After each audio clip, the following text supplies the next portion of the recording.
안녕하십니까. 김의락 교수입니다. 오늘도 하나님의 은혜가 여러분과 함께 하시기를 축원드립니다. 우리가 인생을 살다 보면은 아무것도 풀리지 않는 순간을 많이 경험하게 되죠. 기도를 해도 노력을 해도 기다려도 도무지 열리지 않는 그런 현실 앞에 오랫동안 직면해서 탄식하고 한숨만 내쉬게 되는 그런 상황에 직면하게 되는 경우가 참 많이 있습니다. 이는 마치 사방이 꽉 막혀서 골방에 갇힌 듯한 그런 답답한 그런 기분이나 심정 같은 그런 느낌이죠. 여러분 가운데 요즘 그 딱딱한 생활 가운데서 어렵고 힘들다는 느낌을 갖고 계신 분은 없지 않는지 참 궁금합니다. 오늘 우리가 방송에서 나누게 될 말씀은 이런 절박하고 답답한 현실 가운데서 여러 가지 문제에 직면한 우리 심령 가운데 자유롭고 시원한 그런 해결책 같은 그런 말씀이 되었으면 하는 바람이 있습니다. 이런 그런 말씀은 우리에게 주는 단순한 위로의 말씀이 아니라 실제적인 삶의 변화를 가져오는 그런 형태의 말씀이 될 수도 있겠다는 생각을 하게 되었습니다. 이와 같이 어렵고 해결되지 않고 잘 풀리지 않는 그런 문제에 직면했을 때 우리는 대개 단순히 기도로서 해결하려는 경우가 참 많죠. 물론 기도는 중요하지만은 제일 먼저 우리가 관심을 갖고 주목을 해야 될 점들은 하나님 말씀에 대한 집중입니다. 하나님 말씀을 우리가 알지 못하면은 하나님의 뜻을 착각하거나 오해하게 되는 경우가 많기 때문이죠. 하나님께서는 언제나 말씀을 통해서 우리들에게 약속하시고 경고하시고 또 더 나아가서는 그 말씀을 우리가 믿고 순종하는 사람에게는 하나님이 더 신속하게 응답해 주시는 것을 생활 가운데서 많이 느끼게 되는 것이죠. 경험하게 되는 것이죠. 그래서 오늘 말씀을 통해서 여러분들이 깨닫는 시간이 되었으면 좋겠다 하는 생각을 갖게 되었습니다. 어쩌면은 여러분 삶에 숨겨진 응답이나 문제도 지금 이 영상 속에 들어있을지도 모르겠다는 그 생각을 하게 됩니다. 그래서 여러분들이 영상을 끝까지 함께 해 주시면은 도움이 되겠다라는 생각을 하게 됩니다. 그리고 오늘 함께 나눌 말씀들이 여러분 영혼에 울림이 있다든가 삶에 울림이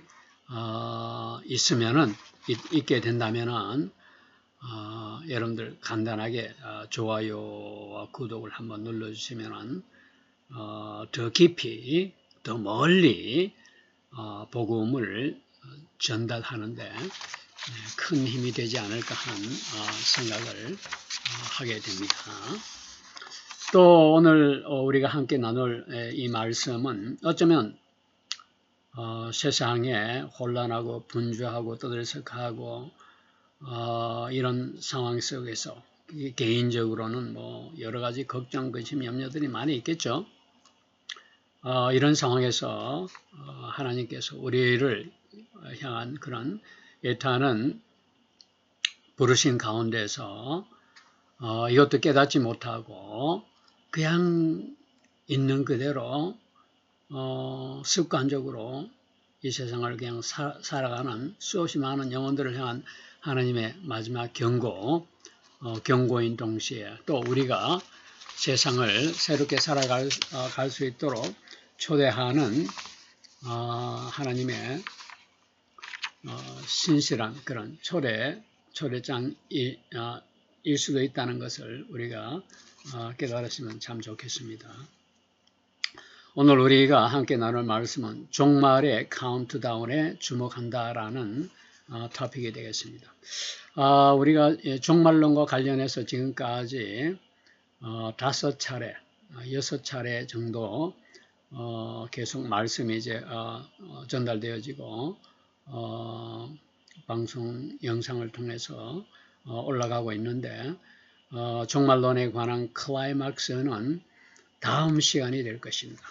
다음 시간에 여러분들에게 종말론에 관해서 최종적인 메시지의 말씀이 전달될 것인데 여러분 많이 기대해 주시고 다음 시간 토픽이 마지막 경고와 펼쳐지는 두루마리라는 토픽에 여러분들 관심을 많이 가져주시기 바랍니다.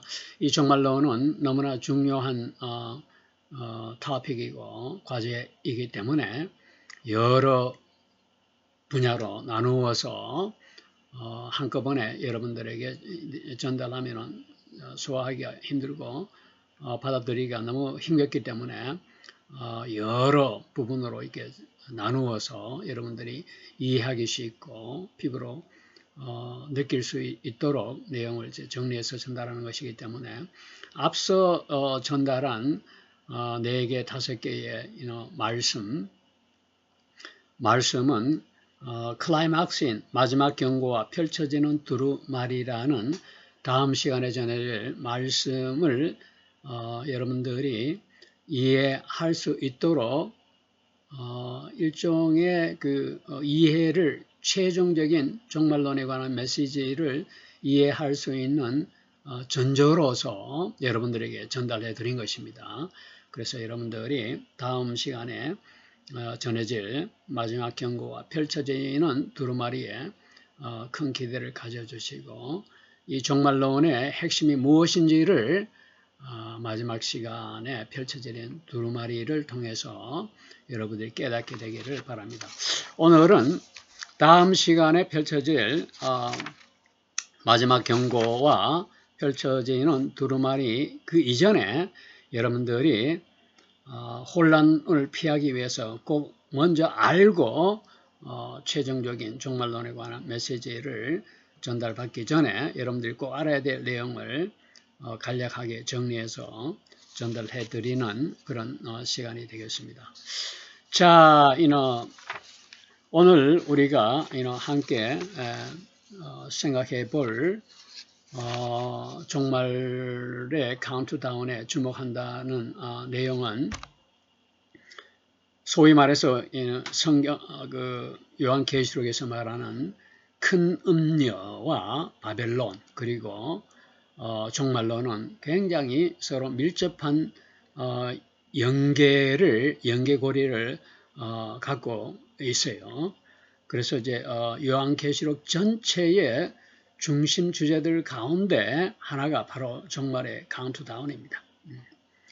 이 내용의 구체적인 그 상황을 보면은 하나님의 심판이라든가 예수 그리스도의 재림 그리고 새 하늘과 새 땅의 도래까지 포함하는 내용이죠. 요한계시록의 핵심적인 그 흐름을 말씀드리자면은 계시록은 우리 그리스도인들의 최후 승리와 하나님의 공의로 심판을 다룬다는 그런 예언서이죠. 여기에서 구체적인 그 상황을 보면은 7개의 인 그리고 나팔 대접 심판이 나오고 그 다음에 큰 음녀인 바벨론의 멸망까지가 이제 나오게 되는 거죠. 대개 이제 계시록 전체를 보면은 심판의 단계와 7 나팔 심판과 7 대접의 심판이 6장에서 8장, 8장에서 11장, 그 다음에 15장에서 16장 순서로 이렇게 나오죠. 그 다음에 이제 이것이 사탄의 마지막 발악과 관련해서 사탄인 용이 나오고, 그 다음에 적그리스도인 짐승이 나오고, 거짓 선지자로 구성된 거짓 삼위일체가 등장하게 됩니다. 이들은 큰 음녀 바벨론과 협력해서 세상을 속이고 하나님 백성을 박해하는 것으로 이렇게 소개됩니다. 또 계시록 13장에서 17장에서는 이 내용이 이제 이 예언이 절정에 달하지만 결국 하나님에 의해서 멸망하는 그런 내용이 나오죠. 큰 음녀 바벨론의 멸망과 관련해서는 우리 세속의 겉으로 활약함과 타락을 상징하고 있는 바벨론이 무너지고 심판받는 것과 그 경고가 이제 나오고, 세상의 모든 시스템이 하루아침에 하룻밤 사이에 붕괴되고 멸망하는 그런 의미로 나오게 되죠. 그 다음에 계시록 18장 4절 말씀에서는 더럽고 음란하고 거짓된 그런 그 가운데서 나오라고 이렇게 하나님 말씀하십니다. 내 백성아, 더럽고 그 음란하고 가증한 땅에서 나와서 그 음녀, 그녀가 저지르는 죄에 참여하지 말고 그녀가 받을 재앙들을 받지 말라라고 이렇게 강력하게 경고함으로써 우리 구원받은 성도들이 거룩함과 분별함을 하나님이 요구하시는 내용으로 이제 제시가 되고 있죠. 그래서 이제 그 큰 음녀 바벨론의 멸망과 관련해서 여러분들이 큰 음녀가 무엇인지에 대해서 여러분들이 상당히 혼란해 할 것 같아서 여기에 대해서 우리 그 클라이막스, 종말론에 관한 클라이막스를 소개해 드리기 전에 간단하게 큰 음녀 바벨론에 관한 내용을 여러분들이 이해할 수 있도록 정리를 한번 해봤습니다. 큰 음녀인 바벨론은 신약 성경과 요한계시록에 등장하는 일종의 상징적인 표현입니다. 그러나 이 큰 음녀와 바벨론이라는 표현은 특정한 인물이나 도시를 지칭하기보다는 오히려 타락하고 더럽고 가증하고 음란하며 사악한 세속적인 권력을 나타내고, 더 나아가서는 우상 숭배인 사회에 대해서 상징적인 그런 의미로 나타나는 경우이기도 하죠. 그래서 큰 음녀 바벨론은 특히 요한계시록 17장과 18장에서 집중적으로 이제 등장을 하고 있습니다. 요약해서 이제 여러분들이 말씀드리면은 계시록 17장 1절에서 6절 말씀을 보면은 한 천사가 사도 요한에게 큰 음녀를 보여주죠. 이 큰 음녀는 하나님과의 언약을 배신한 존재입니다. 그리고 이스라엘의 우상숭배, 에스겔 16장에서 나오죠. 이스라엘의 우상숭배로도 이제 나타나고 있죠. 이 음녀인 여인은 많은 물 위에 앉아 있어요. 그리고 붉은 짐승을 타고 있다고 했습니다. 붉은 짐승을 탄 여인은 정치적, 종교적 권력에 연합하고 아부하는 그런 걸 이제 상징하고 있죠. 오늘날 21세기에 살아가는 우리 사회가 붉은 짐승을 타고 있는 사회입니다. 짐승을 탄 여인과 똑같은 그런 상황이라는 이야기입니다. 그리고 금과 보석으로 꾸며져 있다고 이렇게 표현되어 있습니다. 금과 보석은 내적으로 음란하고 더럽고 타락한 그리고 바깥으로는 말이죠. 겉으로 번지르하게 화려한 그런 사회를 의미하고 있죠. 또 이 음녀인 그녀의 이마에는 이름이 새겨져 있는데 큰 바벨론, 땅의 음녀들과 가증한 것들의 음이라고 이렇게 이마에 새겨져 있어요. 그리고 이 음녀는 성도들의 피와 예수 그리스도를 믿고 순종하고 전하는 증인들의 피에 취해 있다고 이렇게 적고 있습니다. 이게 이제 17장에서 말하는 핵심이죠. 그 다음에 18장에 넘어가면은 큰 바벨론 성이 무너졌다라고 이렇게 선언을 하고 있습니다. 상인들과 왕들은 음녀의 멸망을 예도하고 있습니다. 이 음녀의 멸망은 하나님의 공의와 심판이 성취되는 것을 상징하고 있는데 그 사회에 타락하고 가증한 사회에 속해 있는 하나님을 모르는 그런 상인들과 왕들은 그 음녀, 하나님 심판의 대상인 음녀가 멸망하는 것을 예도한다고 그렇게 적고 있어요. 그러나 하늘에서는 더럽고 음란하고 가증스러워 하나님을 대적하는 그 음녀의 심판을 기뻐한다고 이렇게 적고 있습니다.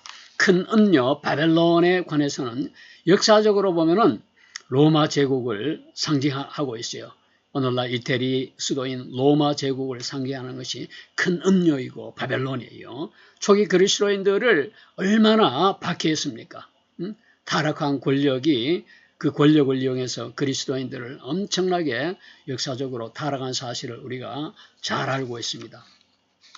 또 영적인 관점에서 볼 때는 큰 음녀 바벨론은 도덕적인 타락하고 가증하고 세속주의적이고 물질 만능주의적인 그런 상황, 세상을 상징하고 있는 것이고, 미래적인 관점에서 볼 때에는 종말에 등장할 타락한 종교나 도시, 오늘날 우리가 사는 사회죠. 그리고 적그리스도와 연합한 그런 세력이 큰 음녀 바벨론입니다. 오늘날 큰 음녀 바벨론은 우리의 목전에 와 있습니다.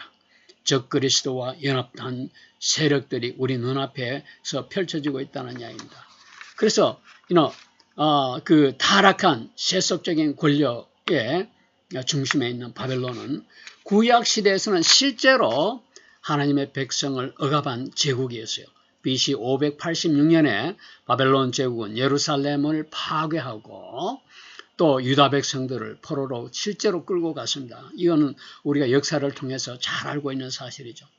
또 요한계시록이 쓰여진 시대는 로마 제국이 통치하던 시대였습니다. 로마 제국이 통치하던 시대에 쓰여진 이 요한계시록은 로마를 그대로 상징하는 악의 체계를 대표하는 그런 도시이기도 했죠.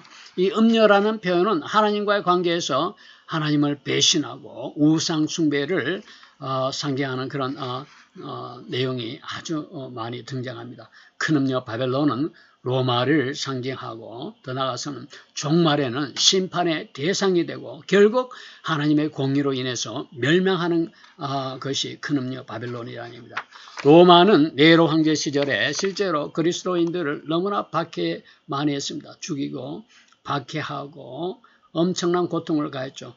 황제 숭배를 강요한 것도 역사적 사실을 통해서 우리가 알고 있죠. 그 다음에 사치와 음란과 가증한 도시, 음란의 중심지였던 것이 바로 로마였습니다. 요한계시록은 이와 같이 우리에게는 우리가 쉽게 단순한 종말론으로 이해하는 경우가 있는데 그렇지 않습니다. 모든 시대를 초월한 모든 시대를 향한 하나님이 우리에게 주시는 강력한 경고의 마지막 메시지임을 우리가 알아야 됩니다.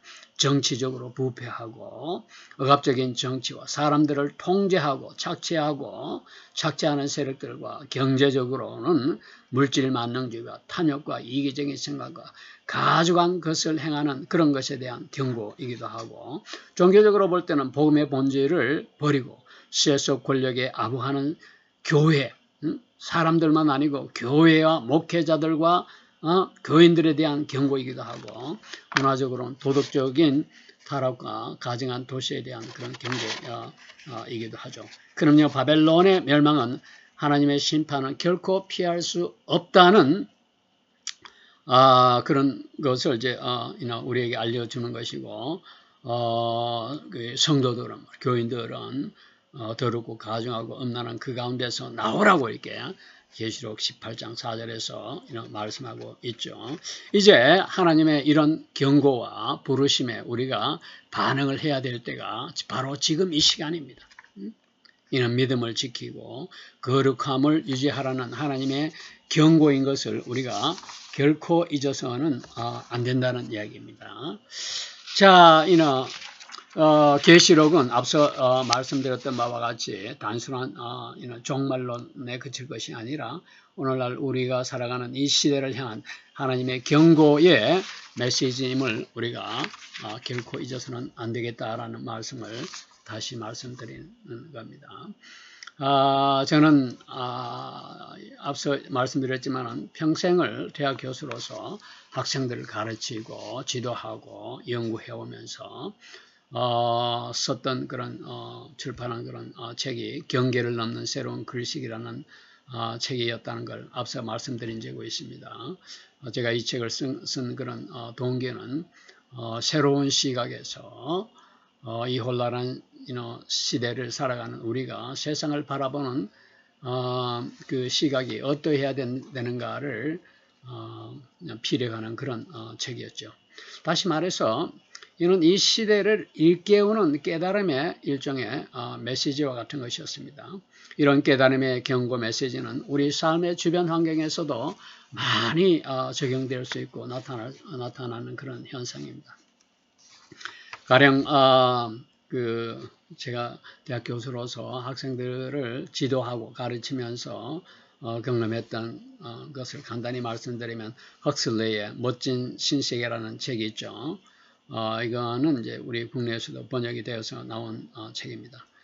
여기 보면은 우리는 무엇을 대가로 안락함을 선택하고 있는가라는 질문을 던지고 있습니다. 그 질문과 함께 인간이 추구하는 쾌락과 기술로 통제되는 사회가 얼마나 위험한지에 대한 경고의 메시지를 주고 있고 1986년도였죠. 체르노빌 그 원전 사고는 과학기술과 안전 불감증에 대한 경고를 또 우리들에게 주었습니다. 나치 독일과 홀로코스트, 인종주의와 인종말살주의와 극단적인 이념이 초래한 비극에 대한 경고도 주었고 오늘날은 인간의 활동이 지구 환경에 미치는 치명적인 결과와 영향, 더 나아가서는 AI와 윤리적인 문제 외에도 기술이 인간을 통제하는 그런 사회에 대한 그런 위험한 그런 경고를 주기도 하죠. 이처럼 모든 시대를 향한 경고의 메시지는 반복되는 실수에서 배우고 인간성과 윤리를 지키기 위한 지혜의 목소리임을 깨닫게 해주는 것입니다. 오늘 우리가 함께 나누고 있는 이 종말에 대한 경고의 메시지도 예외가 아닙니다. 하나님이 주시는 마지막 경고의 메시지는 부패하고 억압적이고 엄란하고 세속적이고 탐욕이 만연한 사회와 복음의 그 진실과 본질을 외면하고 버리고 배척하고 세속에 결투하고 추종하는 타락한 그런 세상에 주는 하나님의 마지막 경고의 메시지죠. 이제 이 하나님의 경고와 부르심에 우리가 다시 말해서 응답해야 될 때가 도래했다는 사실을 다시 한번 말씀드린 것입니다. 자, 최근에 보면은 말이죠. 여러 가지 예언적 사건들이 전 세계적으로 일어나고 있습니다. 그러나 새 교황으로 등장한 레오 교황이죠. 레오 교황이 최근에 선언한 말은 우리가 정말 관심을 가지고 주목해야 될 사항이라는 점을 우선 말씀드립니다. 이 레오 교황이 선언한 말을 보면은 참 놀라운 그런 사실인데 유대인이든지 개신교 신자이든지 가톨릭이든지 무엇이든지 우리가 주의 깊게 관심을 가지고 심각한 눈길로 지켜보아야 하는 말이었습니다. 이 레오 교황은 자신이 로마인이라고 아주 특별히 선언을 했습니다. 이건 보통 일이 아닙니다. 로마인이라고 선언을 했어요. 여기에 대해서는 우리가 다음 시간에 마지막으로 펼쳐지는 두루마리와 관련해서 다시 말씀드리겠지만은 이건 굉장히 우리가 주목해야 될 발언입니다. 이것은 단순한 그의 말장난도 아니고 말 실수도 아니고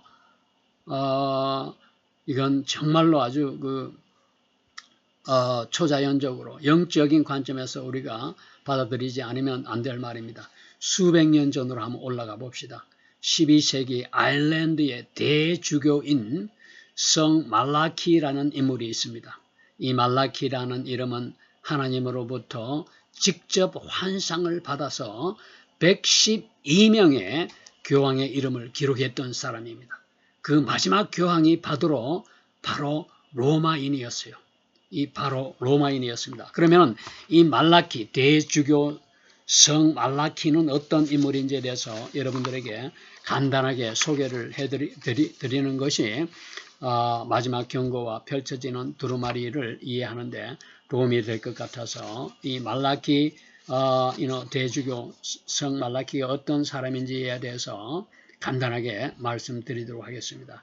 대주교 성 말라키의 예언은 카톨릭과 종말론을 둘러싼 가장 유명한 예언 중의 하나로 종종 교황들에 관한 예언이라고 불리워질 정도로 아주 세상에 관심을 갖고 있는 그런 예언입니다. 이 예언은 종말론이나 적그리스도나 마지막 교황, 마지막으로 등장하는 교황과 관련해서 자주 언급이 되고 있는 사실이죠. 성 말라키라는 사람은 1094년에 아일랜드에서 출생을 했습니다. 그리고 1148년에 죽었어요. 그러니까 54세로 단명한 인물이죠. 이 말라키가 한 예언을 보면은 말라키가 112번째 교황들에 대한 예언 목록을 남겼어요. 이 예언 목록을 자세히 보면은 출신 지역이 어디다, 성격이 어떤 사람이다, 사건이나 그 사람이 사용했던 말과 문장들에 관해서 자세히 예언하고 있어요. 근데 그 예언들이 다 맞아떨어졌어요.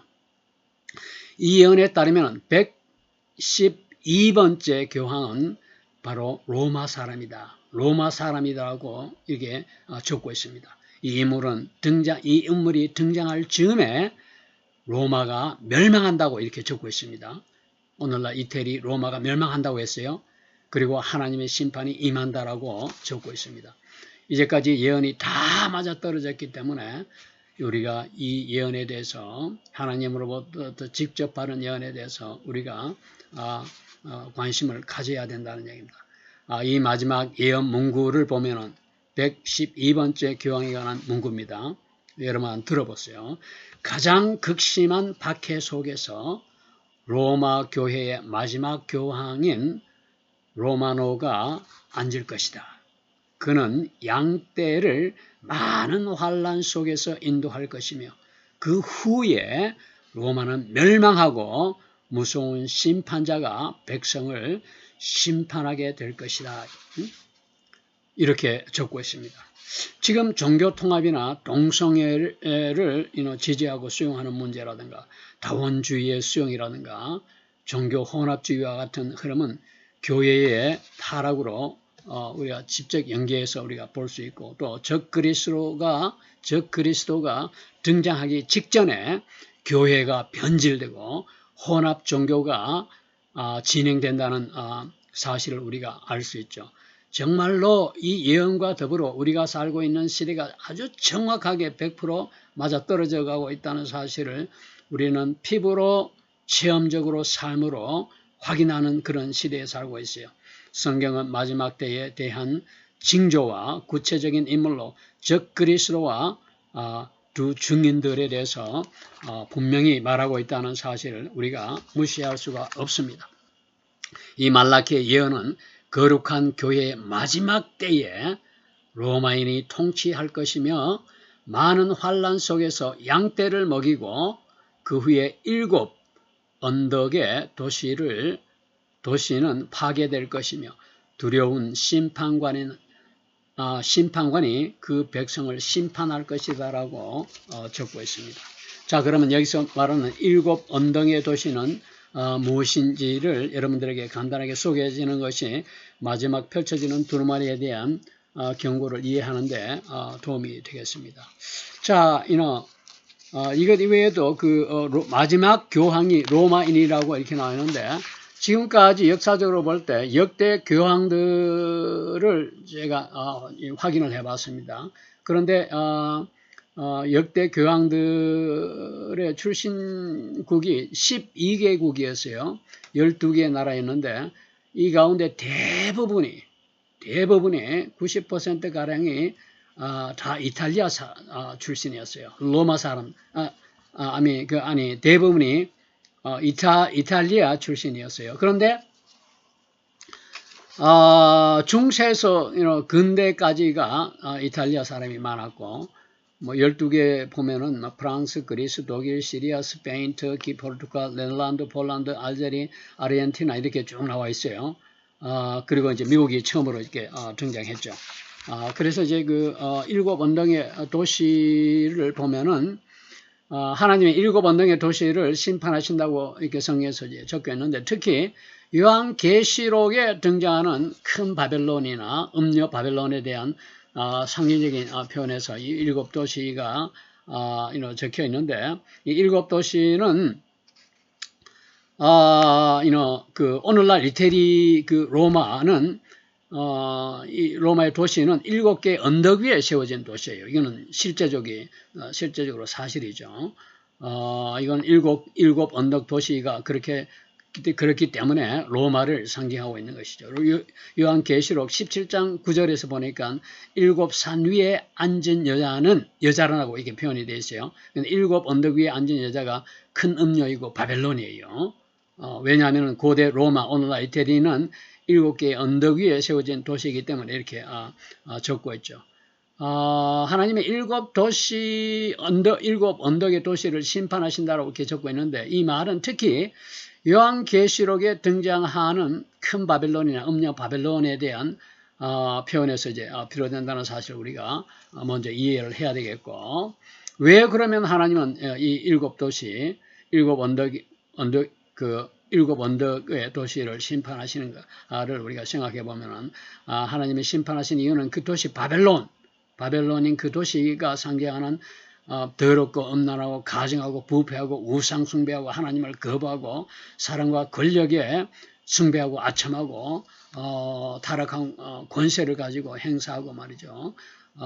세속 권력과 결탁해서 거짓 종교를 퍼뜨리고 하나님을 배신하고 성도들을 박해하고 탐욕과 사치로 타락한 그런 도시이기 때문에 심판하시는 겁니다. 계시록 18장 2절 말씀을 보니까 무너졌도다 큰 바벨론 성녀 이렇게 표현하고 있습니다. 이 바벨론 도시가 귀신의 처소가 되었고 각종 더러운 영이 모이는 곳이 되었다고 이렇게 탄식을 하고 있습니다. 계시록 18장 2절 말씀에서 그렇게 적혀있고 3절 이하에 보면은 음행으로 만국이 무너졌다고 표현되고 있고 쌓아놓은 사치와 부유함으로 타락했다고 이렇게 탄식하고 있습니다. 결론적으로 이 7 언덕의 이 도시를 심판하는 것은 딱 로마 도시 하나만을 이제 가리키는 것이 아닙니다. 하나님을 거스리고 오늘날 말이죠. 하나님을 거스리고 악을 추구하고 가증한 것을 추구하고 하나님을 배신하고 음란하고 그런 모든 체제와 사회 도시를 향한 심판을 의미하고 있다는 사실을 우리가 명심해야 될 것입니다. 이것에 대한 경고가 바로 7 그 도시를 심판하는 것이고 동시에 하나님의 정의와 공의가 반드시 이루어진다는 그런 약속의 말씀이기도 하죠. 자, 그래서 이제 우선 우리가 다음 시간에 마지막으로 종말론에 관한 클라이맥스인 마지막 경고가 펼쳐지는 두루마리를 전달하기 전에 선지식으로서 여러분의 이해를 돕기 위해서 종말의 카운트다운에 관한 큰 음녀라든가 큰 음녀 바벨론이라든가 7 도시, 그 다음에 뭐 이런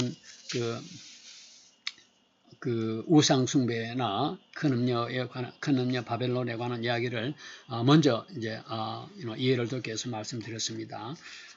그래서 이제 다음 시간에 마지막 경고가 펼쳐지는 두루마리에서 여러분들이 이 선지식을 통해서 온전히 이해하기를 바라는 마음에서 이렇게 말씀을 전해드렸습니다.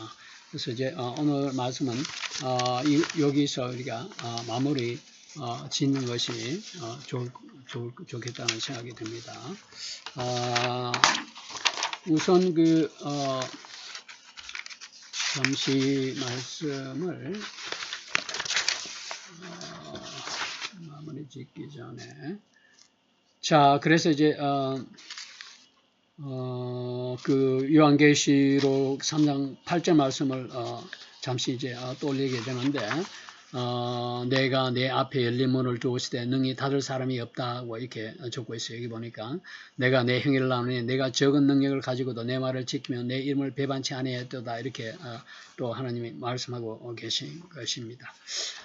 그런데 이제 하나님은 우리의 작은 믿음 안에서도 하나님을 붙드는 사람에게는 하늘의 문을 열어주신다고 이렇게 약속을 하고 있습니다. 우리가 하나님 주신 말씀을 붙들고 또 그 말씀대로 신뢰하고 순종하고 삶 가운데서 실천할 때 하나님은 그분의 방법과 또 하나님의 시간표대로 닫히고 막힌 담을 여시고 길을 내시며 반드시 우리 일상생활의 삶 가운데서 모든 그 문제를 해결해 주실 것으로 믿고 감사드립니다. 오늘 말씀을 통해서 여러분들이 마지막 종말론에 관한 말씀을 이해할 수 있게 되기를 먼저 간구합니다. 오늘 말씀은 여기서 마무리 짓고 다음 시간에 종말론에 관한 클라이막스에서 뵙기로 하겠습니다. 감사합니다.